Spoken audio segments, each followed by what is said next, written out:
they're not really comfortable. Yeah. And on the Indian Ocean, it's like day number 3, pitch black night again, and we got hit by like this 50, 60-foot wave, rogue wave, God.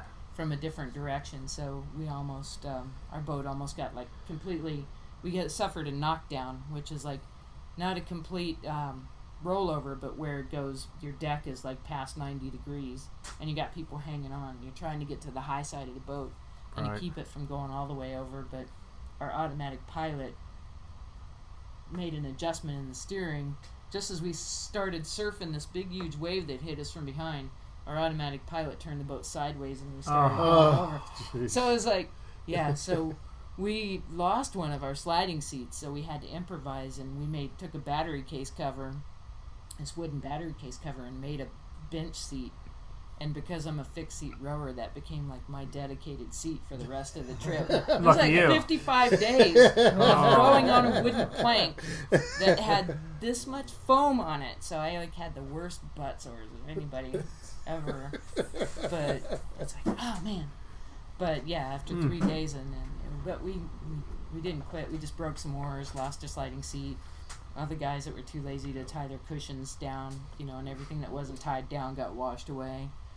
But it's a dangerous sport. I mean, there's a missing at sea category for our sport, but it's become a lot safer with all the equipment now that we have with the radars and the AIS, which Frank and I didn't have the money for, so we did almost get run over by that Norwegian container ship. But I swear they just came over because, I mean, I could see them with their cameras taking pictures of us, so I don't think they really were going to run us over. I think they just came over to check us out. Yeah. And there'll be a tracking website set up right now. Well, right now I'm actually working. I put a request in with the Navy for authorization to row into Pearl Harbor. I'm leaving on Memorial Day weekend, which is Veterans Holiday. Doing it for veterans, doing it for the USO. Going to do a pledge page and also a tribute to fellow ocean rower Orlando Rogers, who passed away in an airplane crash last year. So he was one of my good friends that kind of coached me when I was rowing around Great Britain, and we all miss him a lot, and so I want to do a tribute row and name the boat Spirit of Orlando. Yeah. And kind of go, because he and I always sat around talking about what it would be like if a paraplegic and I actually rowed solo. So kind of want to do it as a tribute row in his memory, and also to veterans. And to row into Pearl Harbor, it'll just be amazing. So I've requested, and I gave him a year's lead time, authorization to row into Pearl Harbor, but I've also told him that's the minimum, is just give me the authorization. The maximum is, okay, you can do my meteorology and my weather, you can help me provide tracking. If they don't, then plan B is always, you always got to ask. I'll wire in the little tracker on the boat and sell something else to pay for it. I don't know. Given the government agency a year lead time, I think you might be a little short there. I don't know. Well, I actually put in the request 3 months ago, so 13 sounded like a good number. There you go. Well, 14, yeah.